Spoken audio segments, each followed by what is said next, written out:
Hello, welcome everyone to the Women's March Free America Walkout Mass Call. We are really excited to be with you tonight.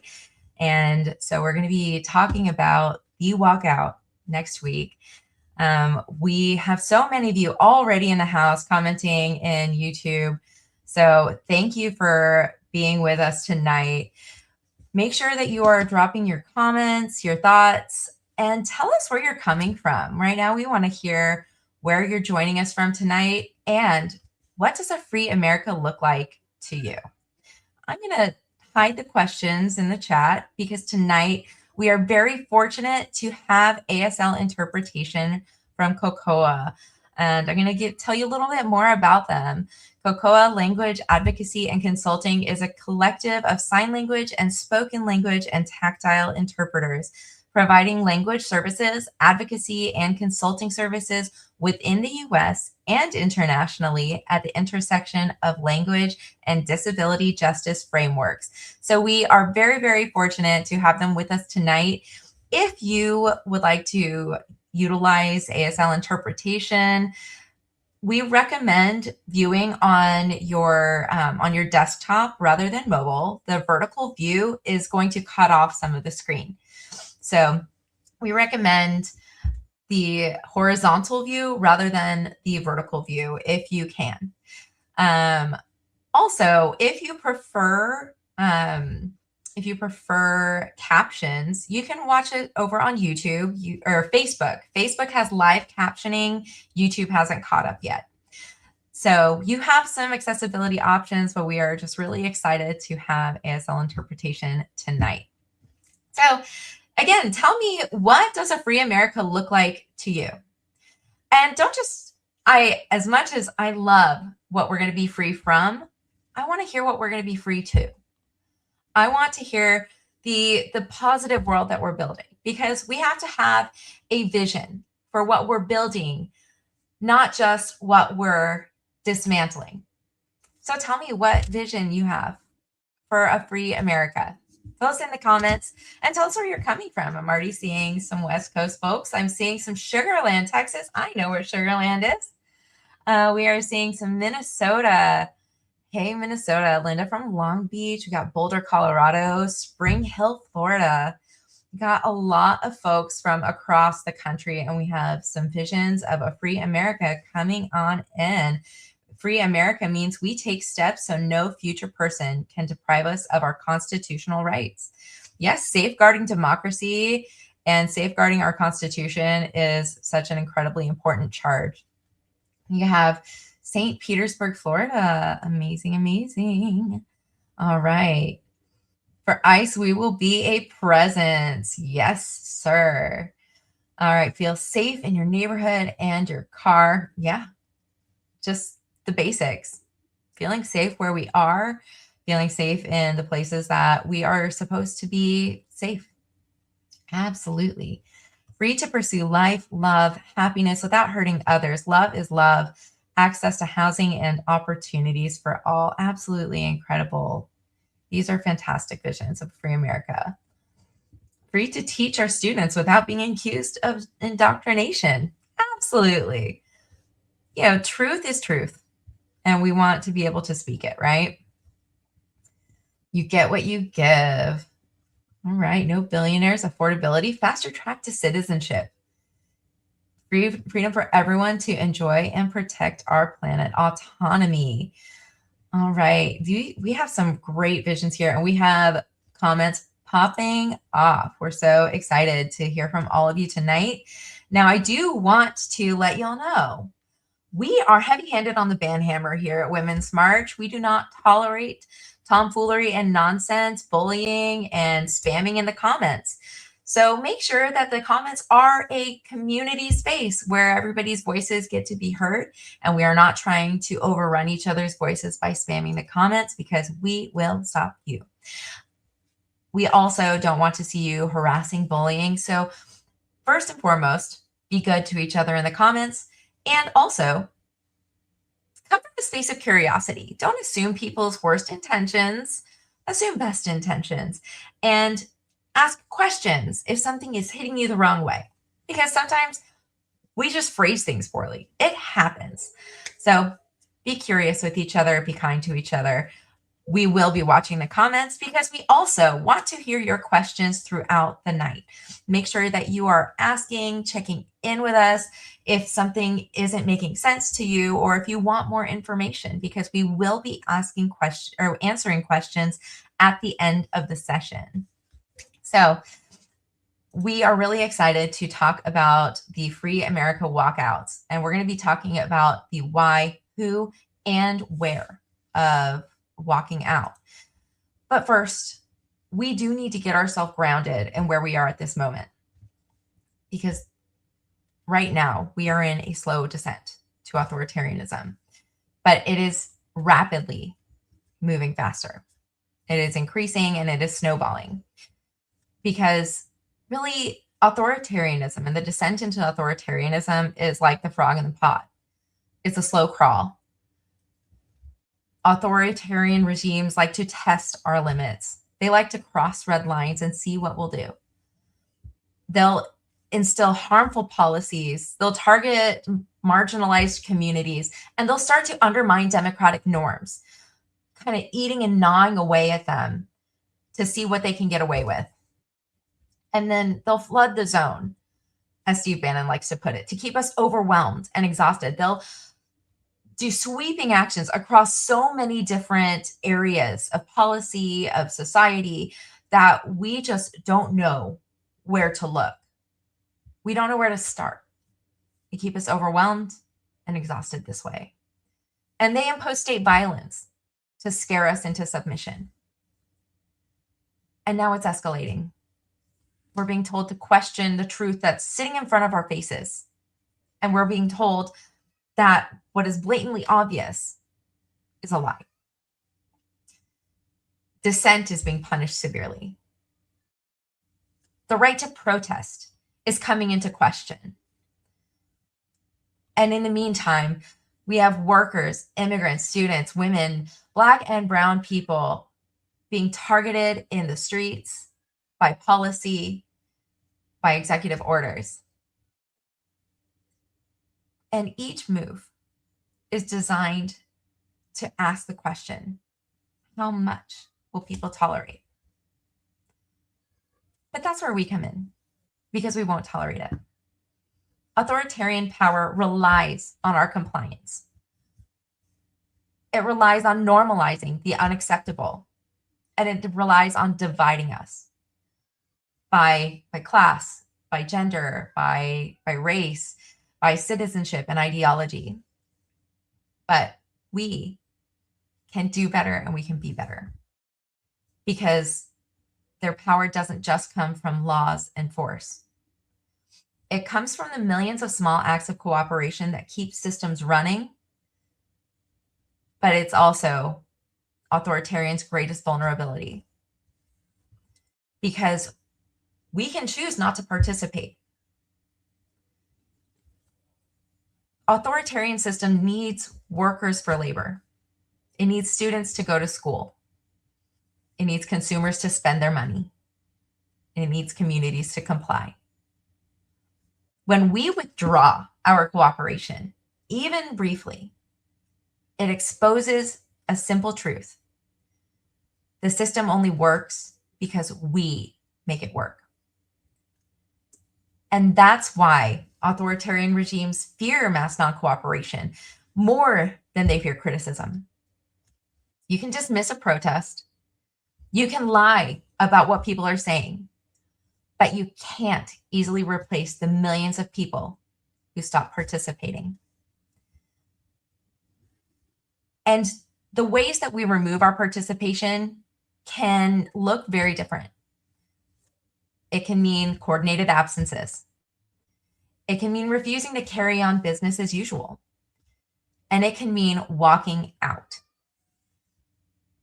It's most powerful when it's visible, collective, and coordinated. And that's what we're practicing with the Free America Walkout.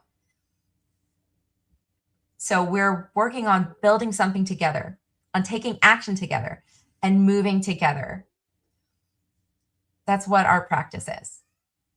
And it's not just about what we're resisting. Like I asked in the comments, It's about what we're building.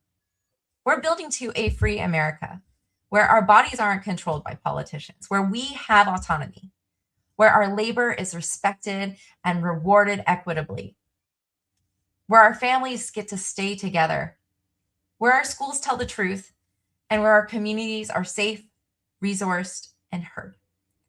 So tonight, let's ground ourselves in the understanding that we're not just resisting, we're building something better. We're fighting for our shared vision of a free America. So let's get started. I'm so excited to hand over the mic to our Executive Director, Rachel Carmona O'Leary.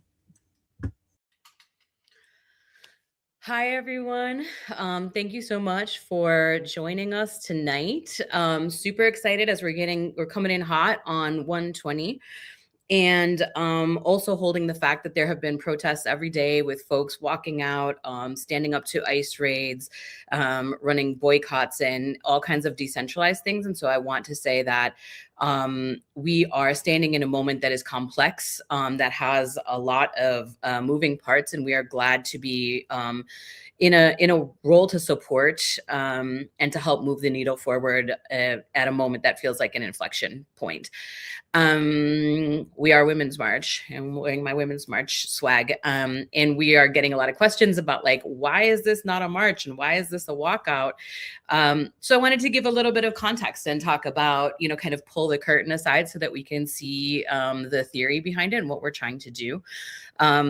My background, I studied social movements in undergrad, and this is honestly something that I could talk about for a really long time. So I'm going to try to not do that, but someone's going to have to be like, oh, if I start talking too much.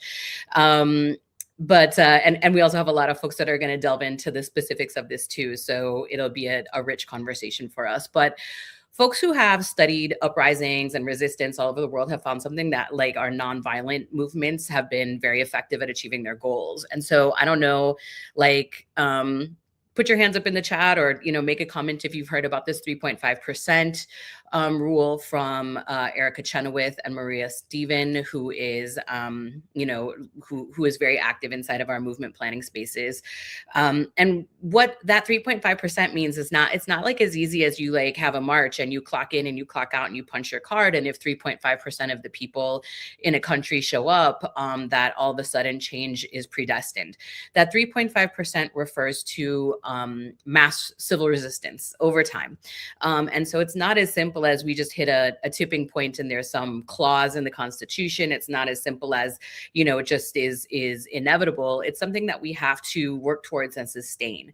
And in order for it to be sustainable, we have to have a lot of different tools in our toolbox. And so we have to enable that mass participation. We have to reduce barriers to entry. We have to attract broad public support, including allies who work within our systems of power. And we have to create internal fractures with our opposition. And we have to, take our opportunities to wedge. And so how we do that is when people stop cooperating and, start protecting the moral legitimacy of our movement. We're bringing more people in. We start fracturing the authoritarian power system structures. And one really easy way to think about this, the type of, kind of economic leverage that we're trying to move right now is the Spotify boycott, the outcry about Jimmy Kimmel. We saw that when people withdrew their money and their consent, how quickly those systems broke. And so we are trying to move that into different fora so that we can begin to leverage different tools in our toolkit so that we continue to do mass mobilizations and we continue to march and we continue to practice non-cooperation in ways that expands our toolbox and makes us more effective. And walkouts are not new. We've seen walkouts, be effective throughout history and in our country. Throughout history in India, people stopped cooperating with British rule. In South Africa, students walked out against apartheid. In East Europe, factory workers walked out. Oftentimes this is a moment of a breaking point when the authoritarian realizes, oh shit, we're in trouble. In Chile, walkouts and strikes made it clear that like the dictatorship only works if you go along with it. And so every time the message is the same when you're walking out, you are walking away from something, but you're also walking to something. And that to something for us is a free America. And we really believe and are advancing the argument with this action that is both a protest and a stress test of our ability to pick up new protest tools and to continue to get better at using them and to scale them in the same way that we have done other tactics. Our main idea is that a free America is the only America that can be called great. And so we are taking this most American concept. It's not a foreign, kind of idea. It hasn't just worked abroad. They're baked into our history. We know during the civil rights movement that students walked out. Folks may know about the Delano grape strike, Delano grape strike, which was workers, in mostly Latinos and farm workers, with Filipinos, called for a strike on, or a boycott on grapes. During the Vietnam War, students regularly walked out of class, workers walked off of jobs, politicians really started to feel the pressure. And in the last decade, teachers have walked out in red states and blue states. And we know of some nurses who are striking right now. And so we know that walkouts work. We know that they are not symbolic. They work because they interrupt business as usual. And marches will show us how many people are mad, and walkouts will help us measure the economic power that we really have. And we actually, as a sidebar, have some researchers from American University working to help us measure the impact of this. And so if you're a person who has RSVP'd for a march and you've gotten a link to ask you some anonymous information about what you think about this type of action, and if you plan to do it again in the future, if you're doing it right now, that is so that we can understand the impact that we're having. And so, right now, Mega's betting that we're going to keep doing what we're going to do. And we want to really, stop that narrative. I think it's very clear over the last week when we called for this walkout, it was before, these big surges. It was before Venezuela. It was before Minneapolis. But one thing that we know is that a government that kills people, cages people, kidnaps people with impunity, whether that's on the streets of Minneapolis or it's in Venezuela, we know that that is a government that is out of control. We know that that is an authoritarian government, and we know that the only way for us to exercise the people power and to put a stop to this abuse of power, put a stop to the MAGA regime, and to move forward into the feminist future we deserve is to exercise every single tool in our toolbox and probably craft a few more. Like, we're probably going to need to learn new things by the end of all of this.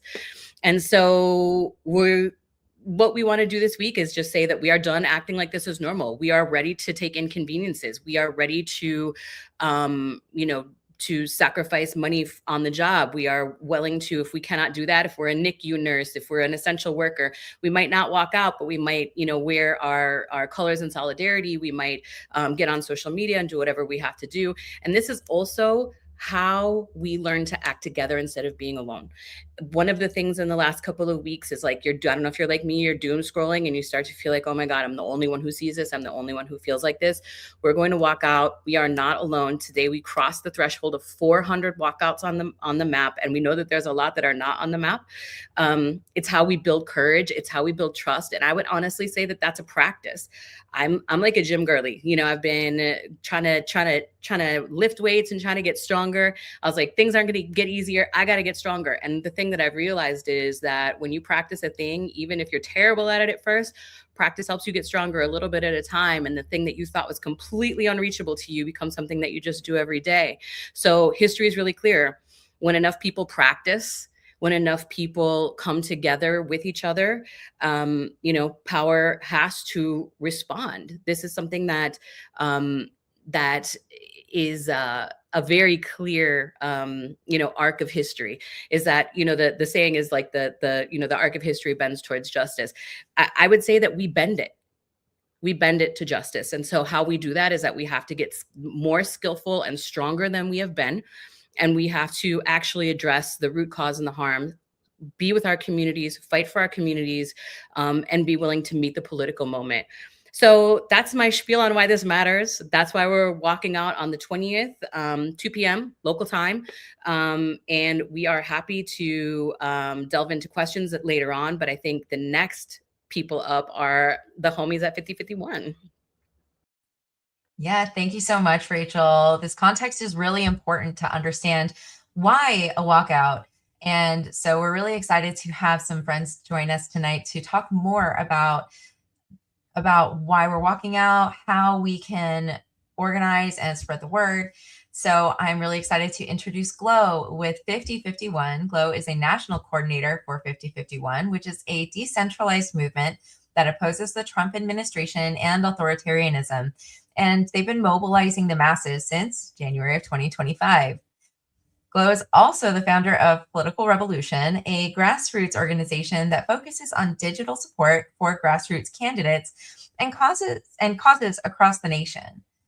She has helped support campaigns and movements since 2016, from ASE to Disney, or to Bernie to boycott Disney. So welcome, Glow. Hi, thank you so much for having me. I'm so excited to be here with everybody. And the reason that we're here today is because normal isn't working anymore, because business as usual is costing lives and eroding what it makes a community worth fighting for. We're here not to complain, not to wait for someone else to save us, but to actually build the power we need right where we live. And we're here because walkouts have always worked. Let's be clear. Walkouts are powerful because they interrupt the routine.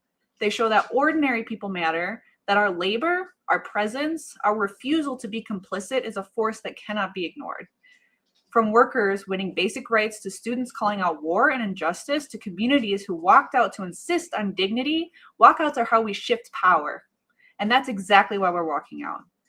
Because just days ago, Renee Nicole Good, a 37-year-old mother of 3, was killed by an ICE agent after dropping her child off at school.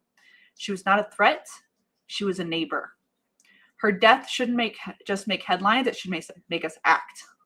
We walk out because silence is consent.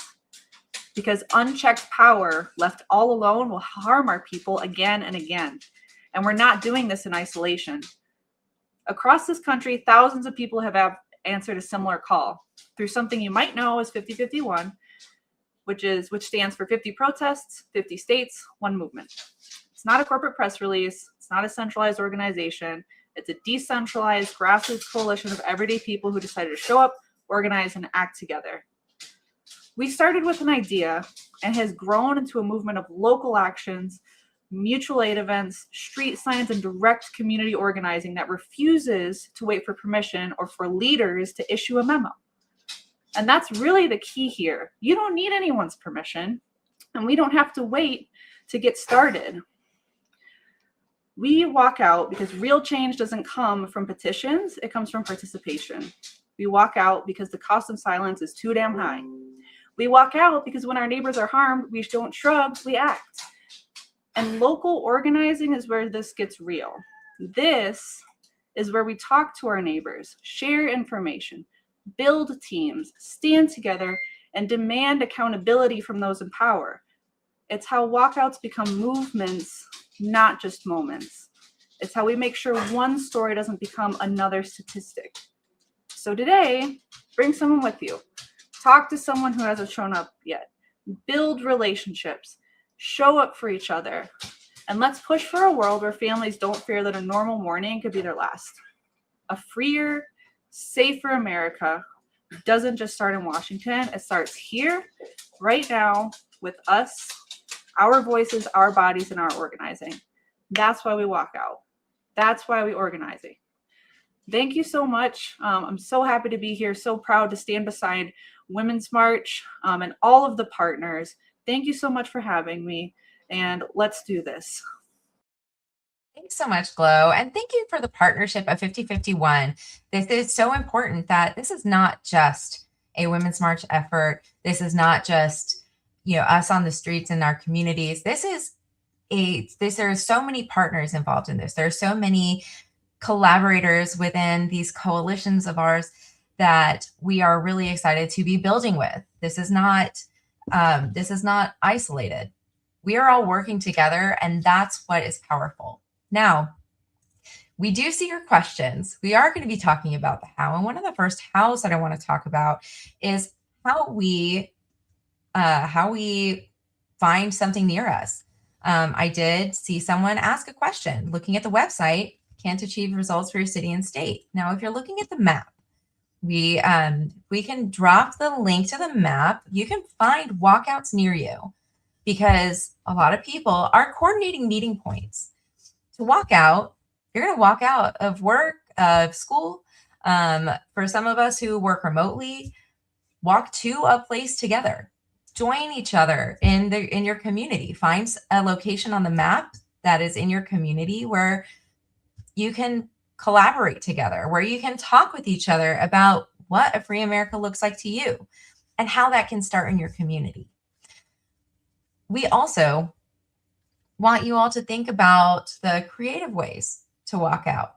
It's not just going to be, for some people, you're going to need to get a little more creative. You might need to use your break time at work. So if you have state mandated or federally mandated break time built into your work schedule, maybe take that break time at 2 p.m. because official walkout time is 2 p.m. So use your break time.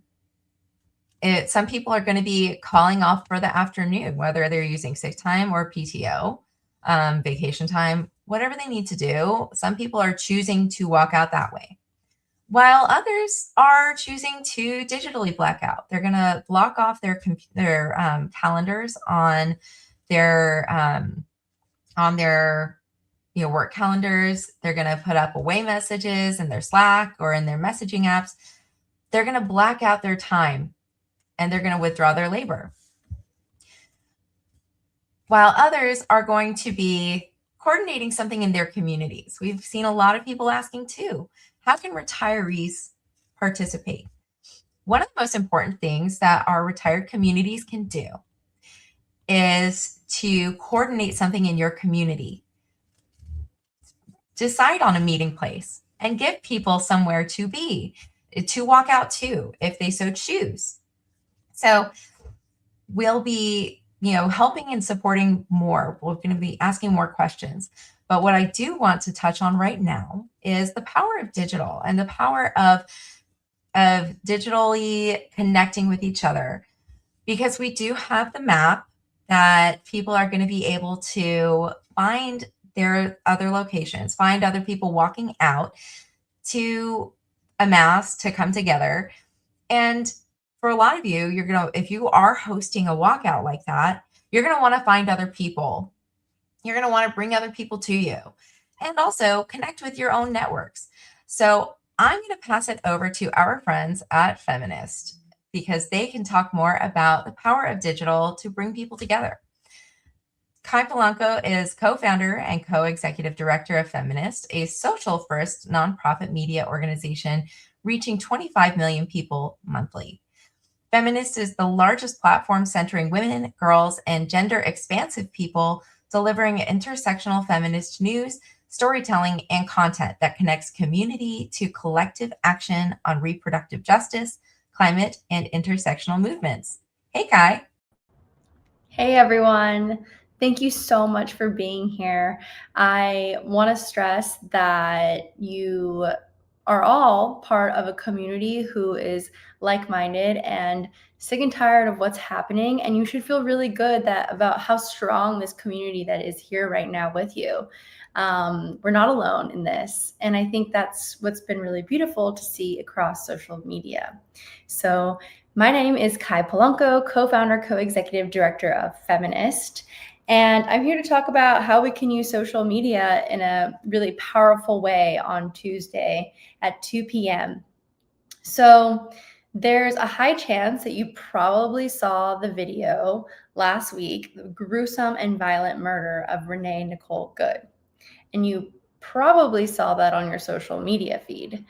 While this may be what catapulted you to join this call, or maybe it was a video that you saw and you knew it was coming because the ICE enforcement is just getting so incredibly violent and has been for a very long time. And I feel like what you probably experienced in that video was not only anger, but probably also it compelled you to do something, to get up and join this walkout. And that's even more powerful than, sometimes reading a traditional news story or anything. It's like you experienced it. And that's the power that we have this Tuesday, is that we can use social media to do just that, is to have more people join our movements and look for spaces to show up in person. So we just learned a lot about decentralizing, how important like decentralizing movement is, and the power of walkouts and how they work. But what I'm particularly excited about with the Free America Walkout is how we can use our digital advocacy in the same way. So when I talk about decentralizing this walkout, I'm thinking about hashtags. So hashtags are a great way to get more people to see things that don't necessarily follow you or can break through the choir, is what we call it. We're using the hashtag Free America and hashtag Free America Walkout. This will make you visible in the count. I sometimes think of hashtags as ways of directly speaking and creating like data points for our elected officials, because they could simply go online, see how many people use the hashtag, and then use that as a data point as to what their constituents really want. And together we have the power to really show those true numbers of how many people are showing up and talking about this. So if, beyond just being able to physically walk out or whatever that looks like to you, you can also show up online by doing this, by starting conversations online, amplifying posts from other people who are there. I think the importance of the sharing is that it might be reaching that aunt who is deeply angry about what's happening but doesn't know how to take action, or that coworker who you've never had a political conversation with suddenly feels safe, like they can go to you to figure out how to support. And it might even reach someone who didn't even know this was happening in another part of the world, but gets incredibly inspired and figures, how can I use this framework or this blueprint to take this home? So hashtags have the power to really break through that. And why, you might be thinking like, well, what about just tagging Women's March or some of the other organizations involved? Well, you can do that too. I think that it's important to really see that this movement is decentralized and it's a movement. It's not like a brand sponsored event that some people may feel like they can be part of and others can't. It's like anyone and everyone can be a part of this, and you can do that through that hashtag Free America, because it's a belief that we probably all share in this chat. I want to give a really powerful example of where traditional media totally failed us, but the power of social media came through. Wow, AI is giving you all a thumbs up to this. So No King's March. If you were able to join that march, drop a lightning strike in the chat, because you definitely were out there breaking that algorithm. And on the No King's March, we saw on like the Sunday papers, traditional media just simply didn't cover it. We barely saw any traditional press. If you were to Google it, you barely found any images. But what you did see on social media were viral videos and people walking out in masses. Some of the largest protests in our history were happening. And thanks to people with a phone, we were able to document that. And what that we learned in that is that future generations can now look back, or even near future moments, we can look back and see a blueprint for how we can show up in mass mobilization events. And so it's important that outside of it's like our taking back our power outside of like traditional mainstream media who continues to censor us or fire women for simply doing their job of telling the truth. And it allows us to use our own tools that we have available to us and our own platforms to really tell the story we want to see. So as I mentioned before, I'm so thankful and grateful to be in community with you all. I hope to see you out there. And if not, I'll definitely see you online. Use that hashtag Free America, hashtag Free America Walkout. And you can, of course, at Feminist, we'll be out there promoting and sharing what's happening in the world across all of our social media channels. So thank you all for being here. Thank you so much, Kai. And make sure you're using those hashtags. That's how we're going to be able to see what you're doing and checking out, who's out there. But also, social media is so incredibly powerful to find community near you. So make sure that when you find something on the map or when you add something to the map, that you share it out with your social media networks, that you share it out with local Facebook groups that you're a part of, or just on your own social media so that the people in your life and your community can join you. Now, we do see questions about, what if I don't see something in my community on the map? That means that you have the opportunity to organize something yourself. So we're going to be getting into that with Shauna in just a bit, but I do want to talk more about some opportunities that we have for folks who maybe aren't walking out of a workplace. We do know that people work in sensitive fields, and we want to be sensitive to that too. So we do have some people who, like nurses and teachers, who are going to be offering solidarity through social media posting. We are encouraging people who work in sensitive workplaces to do red, white, and blue solidarity posts. So those are where you gather up some colleagues, some friends, take pictures wearing red, white, and blue, and then post them at 2 p.m. local time, because the walkout is at 2 p.m. local time on January 20th. And use the hashtag Free America so that you can show your solidarity. While you may not be able to work out or walk out safely from your workplace, you can still be in solidarity. And retirees, we also have another one for you. Some retirees are going to be waving signs at these sensitive workplaces. So if there is a hospital near you that you think, you have nurses that would otherwise want to walk out, wave signs for them, show them solidarity. Same thing with teachers. So we can see people at schools, we can see people at medical facilities that would otherwise not be able to walk out. Show them some solidarity, wave signs with them. We also have other ideas of ways that people can come together as well after walkouts. So I'm going to hand it over to Popular Democracy to talk about that. Isaias Guerrero is a social arsonist for justice, born from the Andes Mountains in Colombia. As part of the immigrant rights movement for 17 years, he learned the impact of people power and organizing, and is deeply committed to creating spaces to imagine a better world and how to build it. He's the director of Fight Back with Popular Democracy, and you can find him dancing cumbia in the DC scene. Welcome, Isaiah. Thank you so much, Reza. Hi, everybody. I am so excited to share space with you all and talk to you about how we together can continue creating a path to freedom and liberation for everybody. So let me tell you a little bit about what we're doing with Popular Democracy and how we're so excited to join with the Women's March to just continue building power across the land. So I'll talk a little bit about Popular Democracy. We're a coalition of the most badass community-based organizations, 48 in 38 states, that are basically fighting for Black, brown, immigrant, and working class communities all across around state, local, and federal policies. And, I, like Reza said, I'm an immigrant from Colombia, and I used to be undocumented up until this summer. And so I am fighting for the 11 million undocumented people that do not have an access to legalizing, like many people in my community, in my family. I'm also fighting for people like my trans sister, who this administration is trying to strip away her rights to exist.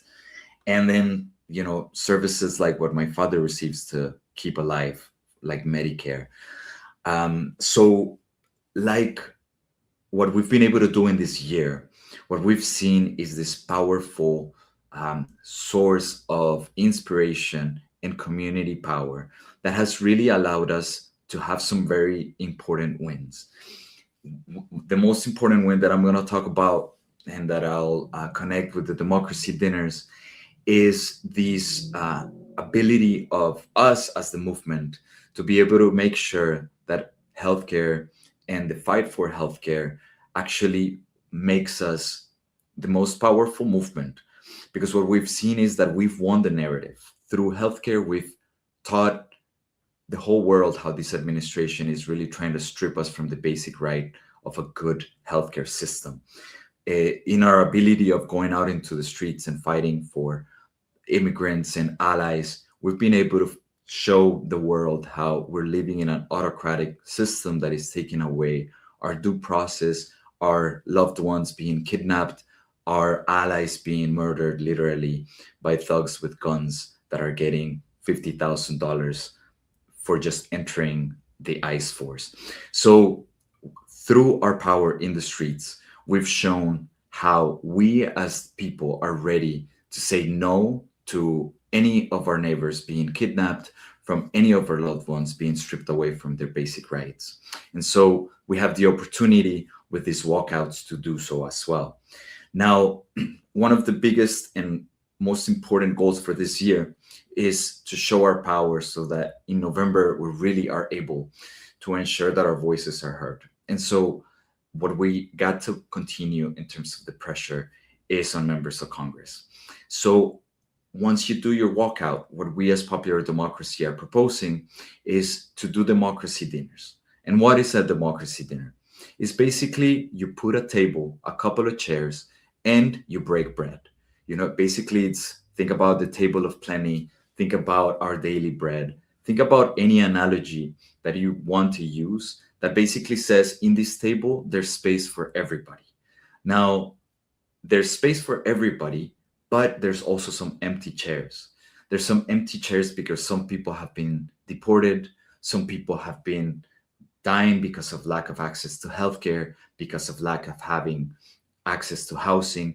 So we want to use this analogy as a way to bring in the stories from your community so that you're able to shine light into the moral crisis that this administration is doing, but also show the power of how we will continue defending this table of plenty, this democracy table, because in democracy, everyone has a seat in the table. And so that's what we want to invite you to host as well. So once you walk out, figure out where the closest member of Congress office is, what is the issue that you're passionate about, that you want to uplift, and that's it. You can hold the dinner, the democracy dinner, for 10 minutes, for an hour, for 10 hours. It really depends on your capacity. But the goal is not only to create this very important moment of crisis in our country, but to show the power of our unity, and more importantly, to create a space that will allow us to continue building, inviting more people in, because there will be a moment where we all will have to sit in this table and actually stay there for a lot longer. Like the examples that were mentioned earlier, that's what happened in Egypt when they took over the dictator. That's what happened in the Philippines in the 80s when they took over the dictatorship there. It was us, people power, sitting down, occupying spaces, and like earlier, basically saying the people have the power that the government needs to continue functioning, and the people can take that power away in a non-violent, peaceful way. So join us. The information on joining the democracy dinners is in the toolkit. I will also put the document in the chat that just gives you a little bit more of a sense on how to do these democracy dinners. But yeah, we're very excited to partner with the Women's March and with so many more organizations across the country to make this a reality and keep fighting for all of our people. So thank you so much. Thank you, Isaiah. So now we have some grounding on some alternatives, some ways that you can participate, but let's walk through a simple walkout. So first and foremost, check the map. We've been dropping the link in the comments. Check the map to see if there's a walkout near you so that you know if you can join other people afterwards. If there's one, join it and connect in solidarity with your community. Even if you don't end up rallying at the same place, you know that you have community members who are walking out as well. And you can rally in a place with them too. But if there's not, congratulations, you might be the spark that lights up your community. Now, we want y'all to organize others to walk out with you. It feels better when we're walking out with other people. It feels more powerful because while you will be walking out with thousands of people across the country, having somebody side by side with you feels really powerful too. So invite a friend, wear red, white, and blue together, walk out together. Text a few people, text some classmates, text some coworkers, some friends, and post something in a group chat and just ask, I'm walking out for Free America on January 20th at 2 p.m. You want to walk out with me? Simple as that. Pick a meeting spot if you feel so inclined. It makes the action visible and it grounds it. You can carry signs. That is absolutely an option. You can also let people know, I'm walking out for Free America. You're invited to join me. If you are just walking out from work, from school. Now, if you are a union worker, check with your union reps about your rights to walk out during the workday, of course, because we know we want it to be safe for y'all. We want it to be secure for your work, for you to protect your work. And also, we want to recognize too, this isn't convenient. This isn't a weekend march that is, convenient for us. The point is inconvenience, and to recognize that we will be accepting some discomfort in the fight against authoritarianism. So check in with yourself, check in with your boundaries, your level of risk that you are accepting, that you are able to accept, and that you're willing to accept. Check in with a friendly manager. If you know that your workplace is not going to be amenable, then take your time. Check in on timing, or check in on your breaks and see if you can just use your break. But there is no single right way to walk out. The right way is the one that you can do. Walk out briefly, walk out silently, step away during a break, join before or after work, host a democracy dinner. We do want to make that point, that the point is disruption. So that can be tricky. It's tricky to navigate. And we want to acknowledge that. We want to be real with you because this is real. We are fighting real stakes. So, figure out what your risk level is. And if you feel safe and comfortable being visible, do it. Wear red, white, and blue. Hold a sign. Take a photo and, of course, share it on social media with hashtags Free America and hashtag Free America Walkout. Now, there are also other considerations for students. If you are a student, check in with a cool teacher. Check in with a teacher that you think would be friendly to the idea. See what the risk is for you. Check in and find out what your school's response would be. But as a student, you uniquely have a lot of rights to free speech. So take advantage of that. And we do have toolkits. We have a digital toolkit, we have a walkout toolkit, and we have a student toolkit with specifics and details and a lot of the information that we've already just outlined on how to walk out. So we will be sending those out via email afterwards. However, if you find that on the map there isn't an action already near you, but you want there to be, we are encouraging you to organize within your community. Be that spark, be the person that anchors a meeting place for your community members. And I'm going to pop it over to our team member, Shauna, who is going to talk more about adding an event to the map and organizing within your community. Hi, everybody. I'm very excited to see you all here. I have been reading the chat this entire call, and I am thrilled to be able to answer some of your questions.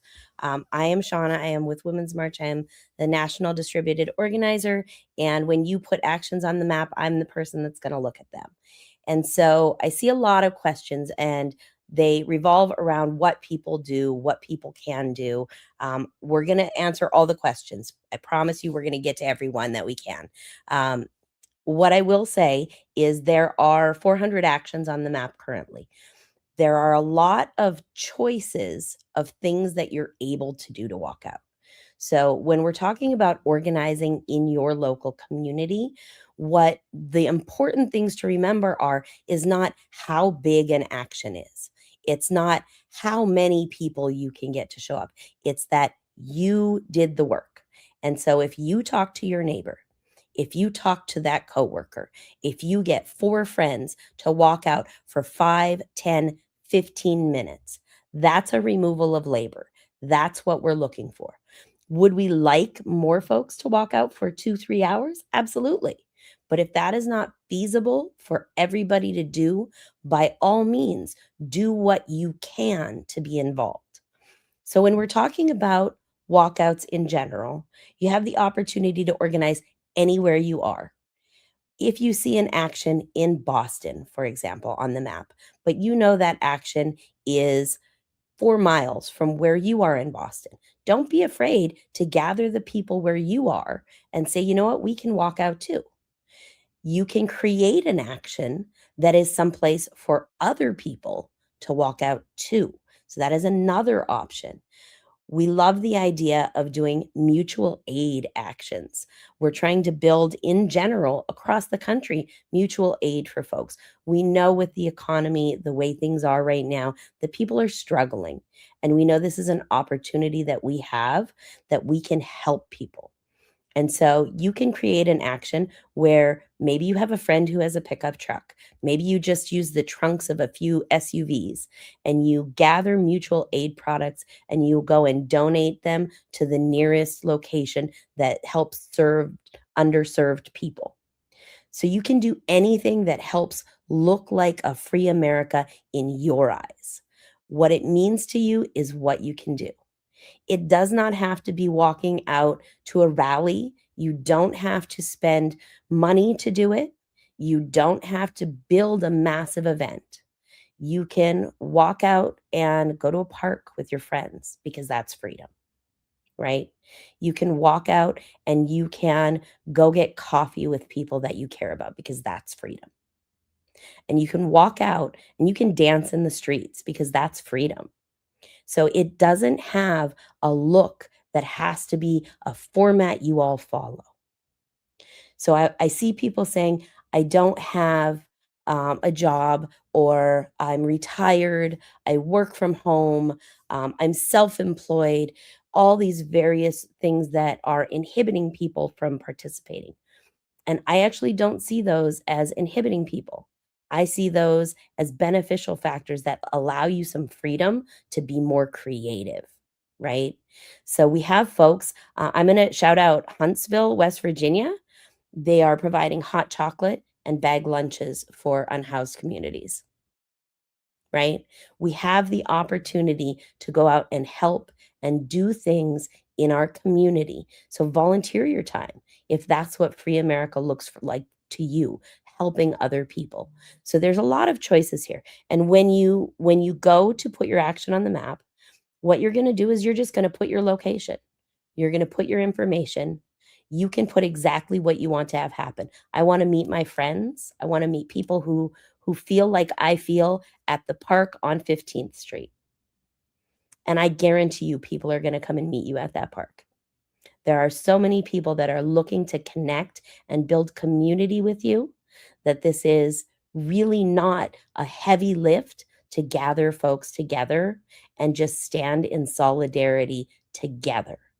And so I'm glad again to have you all on here, and I will be back later to answer questions. I do see there's more in the chat, but I want to make sure we get to everybody and get to all of the questions we have. And I know we're running short on time. So I'm going to pass it back to Risa. Thank you. We have a lot of questions. So actually, we are going to bring everyone back on stage who wants to be back on stage. And we are going to open it up to some questions. So I'm going to start though with a couple questions while everybody gets themselves comfortable and ready. Seen 2 different times for a walkout. What is it? 2 p.m. local time, your local time. So 2 p.m. January 20th. It is a Tuesday afternoon. And so just remember 2 p.m. local time. I'm going to keep this banner scrolling for the time being because it has the hashtags and it has the time. Additionally, a few people have asked again, what colors? What are our solidarity colors? Red, white, and blue. This is our flag. It's our country. It's the America that we aspire to. So let me bring some folks back on stage for more questions. All right. Let me get Shauna back. Oh, no, not Shauna. Okay, cool. And I'm going to fix our interpreters really quickly. Sorry, which one of you wants to be on stage now? All right, cool. Perfect. So we have our interpreters. By the way, again, shout out to Cocoa. It's been great to have interpreters with us today. So, all right, we've talked about this quite a lot. So just throwing it back in here. I'm retired. What do I walk out from?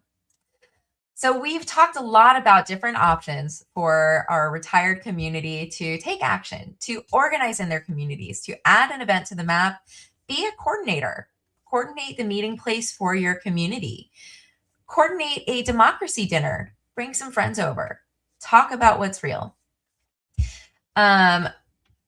So we've got a lot of options here. And also, we've seen some related questions about, I'm an ER physician. It's not ethical for me to walk out on my patients. My thought was to organize people who aren't on shift to protest in front of the hospital. And that's also a really great way for our retired community to get involved. You can go to these sensitive workplaces, childcare places, hospitals, medical centers, schools. These are places where people are less likely to be able to walk out because they are in fields where they are responsible for patients, for the care of children, and we want to be inclusive of them. We want to be in solidarity with those folks. So those are some great ways to get involved and to take action. So If I would also just add that there are some people, even if you don't work in, even if you're not an essential worker, there are some people whose jobs or positions or your place in life doesn't allow you to take this risk in this moment. And so whether that means wearing your red, white, and blue, whether it means signing a petition for an organization, there's I'm red, white, and blue when I'm in my signature black. I'm in my Morticia Adams. But just looking at the map, there are some, I'm fairly certain, Shauna can correct me if I'm wrong, that there are some virtual actions that folks can take. So we're just as limited as our creativity here in the ways that we can be in solidarity, in this moment. And what I would also say is that the behind the scenes secret chisme that you can hear is that we just signed as a partner today Third Act, which is an organization that organizes retirees and folks over 60 to make impact in their communities. And so stay tuned for more to come as we work with them, hopefully over the next day or so that we can have a little bit more scaffolding for folks who are retired. Yeah. That's really great news. This is kind of news to me too. It's really exciting to hear all these different partnerships because we also did have that question. Is this walkout known beyond Women's March and being communicated through other organizations as well? It sure is. This is a coalition effort. This is not just us in isolation. This is us standing in solidarity. 3 of our organizational partners are here with us tonight. Cocoa is here with us tonight. We're really grateful for them as well. This is not happening in a vacuum. We are moving together in solidarity. And if you have a local organization that you would like to bring into the fold, reach out.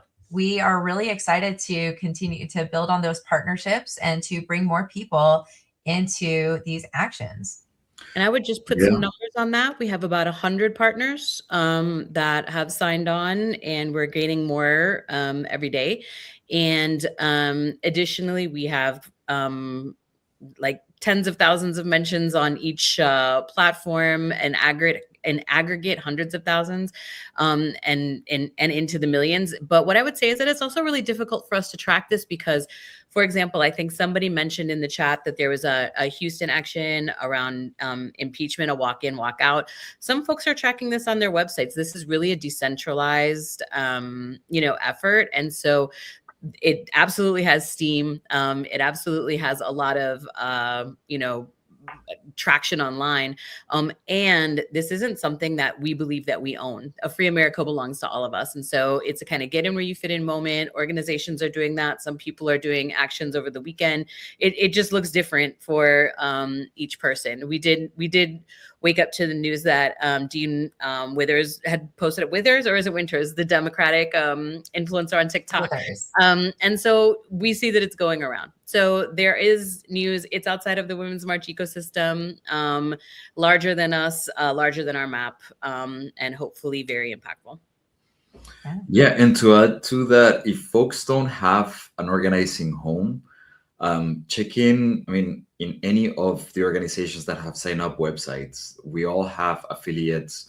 Like I shared, we have 48 community-based organizations in 38 states that are going to be joining, that are going to be doing something connected to the walkout. Of course, they're focused on their own issues, whether it's healthcare, housing, immigration, but it's a big tent because this is a moment where all of us are under attack. And so please check the website. And if you don't find an action, reach out to them and make sure that they do it so that they really join this echo that says that we want freedom and justice right now.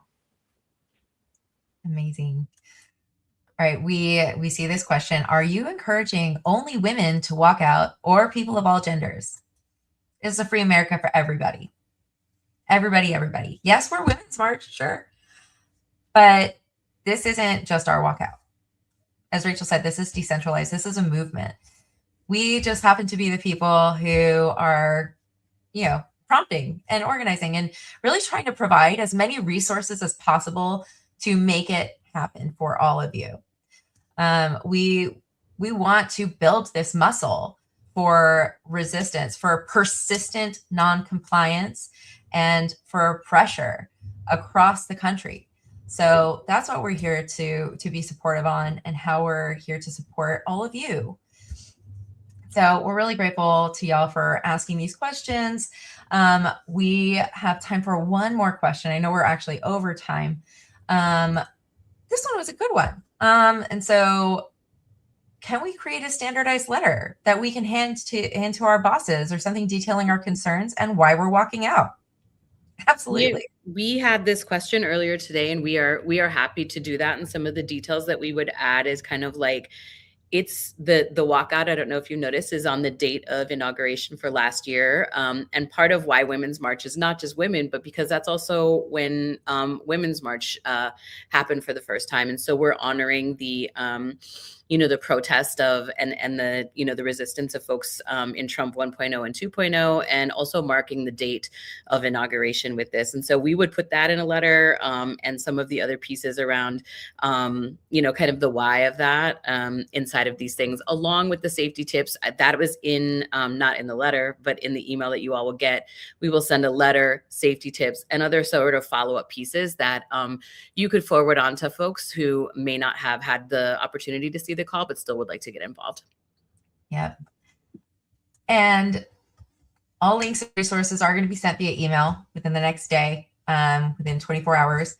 But additionally, if you still have questions, if you would still like some additional support, we are here. We have office hours Wednesday, Friday, and Monday at 1 p.m. Pacific, 4 p.m. Eastern.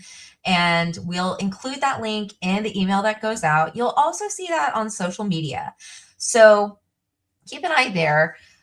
If you have questions, if you need extra hand-holding, because we're here. We're here to hold your hand.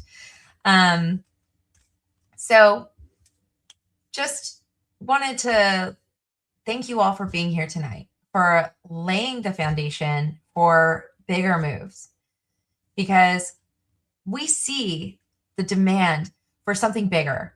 And we know that this isn't going to happen in one action. We are not going to fix all of our country's problems in one day. But we are going to work together to build our muscle for resistance, for non-cooperation, and to make demands for a free America. So thank you everyone for being here tonight. Watch out for your emails. We're going to be sending out those resources, and we'll see you next week on Tuesday, 2 p.m. local time. Good night.